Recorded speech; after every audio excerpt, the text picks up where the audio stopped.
been a mentor to Charles a number Woodson, of Raiders corners. Yeah, Phillip Buchanan, like a bunch of first-round Raiders picks that didn't pan out, but still, they learned something from them because almost all of them had at least one great year. Fabian Washington had one great year. Phillip Buchanan had one great year. We already know about Charles Woodson. But, yeah, rest in peace, Willie Brown. Lived a long life. He's always, say Happy Mother's Day or he's a Happy Mother's Day to all the mothers out there. Or Happy Birthday to his mom. I forget which one at the NFL draft. He would always do that. So, kudos to him. Lived a long life. Another great Raider gone. But, man, did he leave an impact? Dude left an impact that the Raiders are still trying to fill, even though they traded away first-round pick Garyon Conley. But we'll get to that. Go for it. Anything else to say on Willie Brown?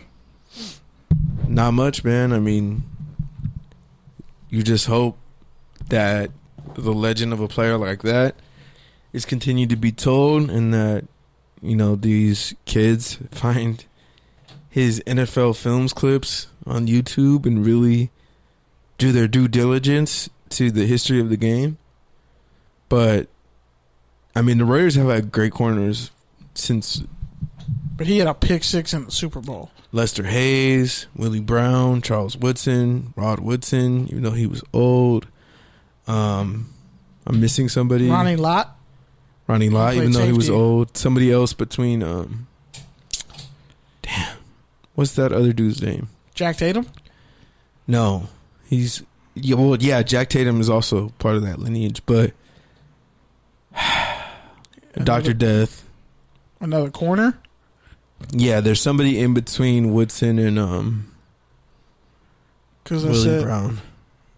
Oh, damn it. I always forget the other corner opposite of Charles Woodson. But not me. Oh yeah, Nnamdi Asomugha, of course, but he was after. DJ Hayden, psych. Garyon Conley, psych.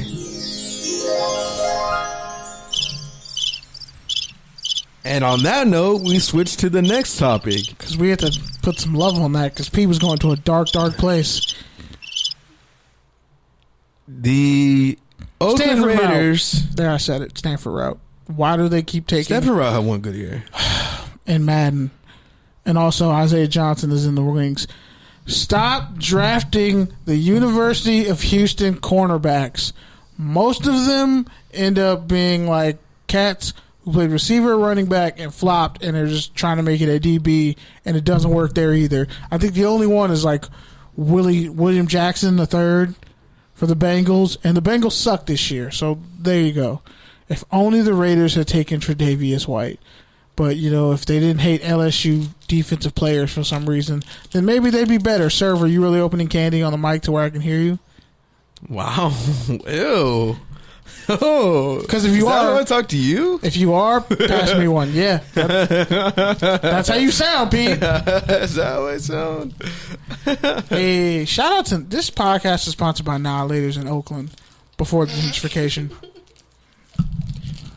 But yeah, so Conley got traded. Away from the mic. Still? Yes, I can hear it. So Conley's now with the Texans. The Texans are really just going for broke on this whole Iowa State player thing. I don't know what they're doing, but if they don't win, O'Brien's going to have to face the music because They gave you a receiver and Kenny Stills with 100 yards with DeAndre Hopkins. A corner and a left tackle mid-season. Those are three marquee positions that you feel talent spending future capital. That's playing with credit. That's playing with credit that you shouldn't have. That's like when you get a huge balance increase on your credit card and you're like, I maxed it out. No, I didn't. That's what they're doing. He bought That's like when you get a credit card and you think you play like it's actual money and you just max it out right away. And I'm speaking from experience. Yeah, I think we're all speaking from experience when it comes to credit cards. The other moves that gained a lot of traction, the 49ers and the New England Patriots, both undefeated, wasted no time going out and making a trade. The bunch of people. Patriots gave up a second-round pick for Mohamed Sanu from the Falcons. A lot of people are saying he's probably the most athletic receiver the Patriots have had since Randy Moss. Okay, that's because he played quarterback and running back and receiver at Rutgers because they were trash. He would have played tight end too, but can't put. I don't know if he's more athletic than Josh Gordon. First off, he's not. He ran like a 4.5. Like Sanu's not fast. He's just quick and sure-handed and a good route runner. He's like the perfect possession receiver for the Patriots. He's like the ideal final form of Deion Branch. If Deion Branch could throw 75 yards downfield. Wow. You said the final form of Deion Branch. Yeah, you know the Deion Branch who had 998 yards receiving and didn't complain? I would have fucking stabbed Tom Brady. If you don't throw me a 2-yard screen pass, your bum ass, stop giving Kelvin Falk catches. He don't need no more catches. Give me my 1,000 yards. Even Randy Moss was like, or not Randy Moss. I think it was Keyshawn Johnson, Michael Irvin, Deion Sanders. They're like, man, get that brother. Get him to 1,000. That's ridiculous. But anyway, apparently the Patriots tried to get O.J. Howard too, and that failed. Thank God. Thank God. Praise Jesus. Woo!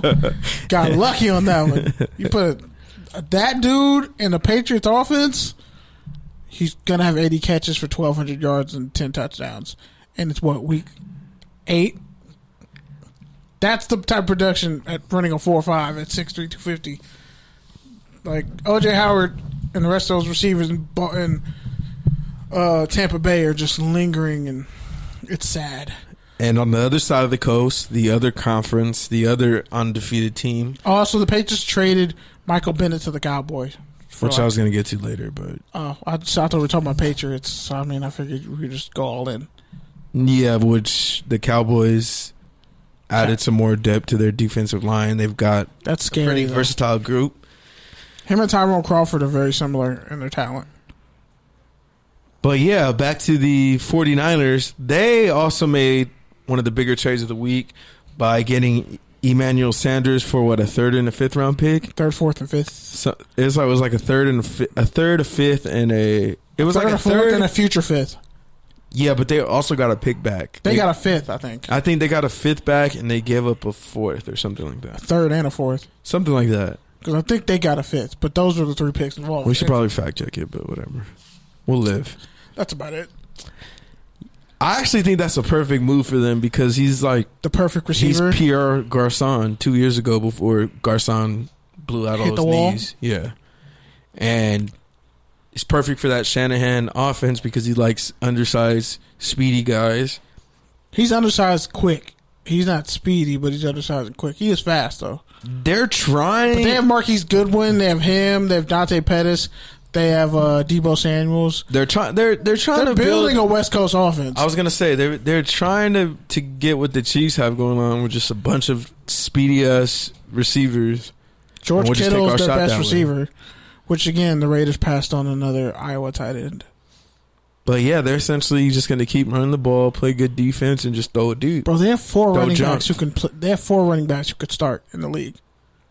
That's crazy. They have 4 running backs. One of them didn't even get drafted. Not Mostart. The other dude from Georgia Southern who busted off like an 80-yard run. It's Tevin Coleman, and I always forget the starter's name, but whatever. That dude. And then you have him, and then Jerry McKinnon, I think is... Did they cut Jerry McKinnon? Or is she still there? No, I think he's still there. He's just hurt. Yeah. Even then, when he gets healthy, he can play. They literally... Right. Yeah, I said he can play. I think Coleman's better than him. Who? Coleman. Yeah, Tevin Coleman's really good. But it's like, it's crazy that they just keep finding guys to plug into that offense. It's almost like Shanahan's doing everything he should have done. You know, in that Super Bowl where you blew a 25-point lead in the third quarter with like a game with like a quarter and a half left. How Sarkeesian of you. Ha ha ha ha ha ha ha ha ha ha.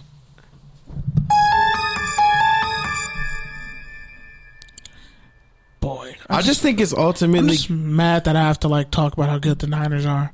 Yeah, me too. Especially when we were signing. Even the Niners guy, Kevin, we had on here was like, remember we were talking. I asked him about the playoffs, and he laughed it off. He was like, "I don't know about that. Now we gotta get him on. Like, we gotta get him on." Like, fam, how you feeling? They're undefeated now. He probably doesn't want to jinx it. He's like, look, they could still go 7-9. I just want to make sure. Once they're 10-0. But even if they did, 7 wins is pretty immaculate.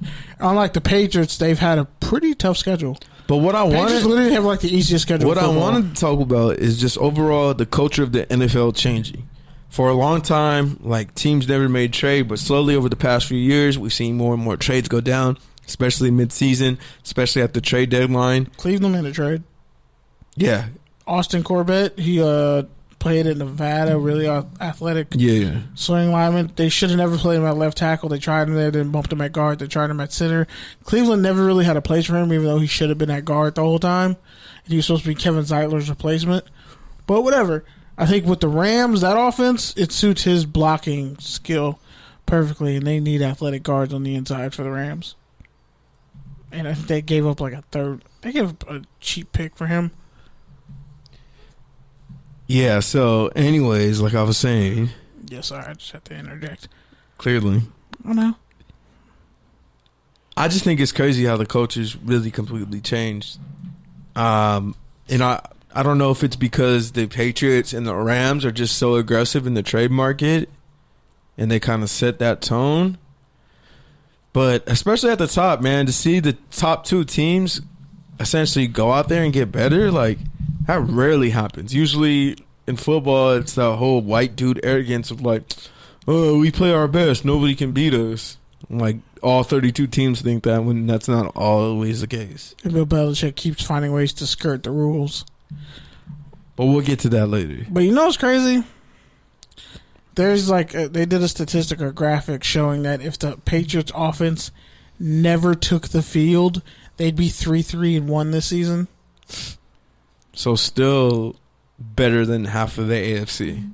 Most of the AFC. Mostly, they'd probably be in a wild card. Like, that's insane. That's how great your defense is? Boy. I'm kind of worried.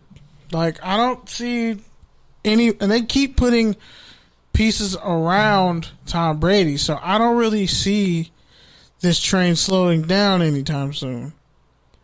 The thing Shout is, out to Kirk Cousins for only giving me 11 points. Fucking bum. The thing is, though, like, yeah, they do keep putting people around them, but they also keep developing them. Like Kyle Van Noy, perfect example. What came out of college, he was a solid prospect, All-American linebacker out of BYU, but nobody thought he was going to be a generational talent. Because he went to the Lions and he could do a little bit of everything for you, but he was really kind of positionless. But and he was kind of a bust. Not really a bust. He had a good year in Detroit. With Detroit, but Detroit was bad, so yeah. Then it wouldn't help because they tried to move him all over the place, and that's when they still had Tahir Whitehead. But we see how that turned out. But anyway. You put Kyle Van Noy, who can cover and rush the passer, do a little bit of everything, and is athletic enough to be back there. Him, Dante Hightower, Jamie Collins, and like their whole front 7 is interchangeable. That's the scary thing. All 3 of those guys can switch positions. It's not even just him. It's that they put their players in the best position to succeed. Like it's the Chase Winovich. It's Patrick Chung. It's McCourty, it's all their linebackers. It's Gilmore, the defensive linemen they shifted in and out. They take these players that are essentially cast-offs. Could go either way. They're like, oh, they might be done. They might have 1 or 2 more years. And the Patriots find a way to turn that 1 or 2 years either into one absolutely great season of that person's career or another 3 to 4 years. Just solid veteran play. Like, take old boy Danny Shelton was a bust in Cleveland. Looking like a stout nose tackle for the Patriots. Is he still with them? Yeah, he's still with the Patriots. I don't think he is. I think he's a free agent. Pretty sure he's still with them. I don't know.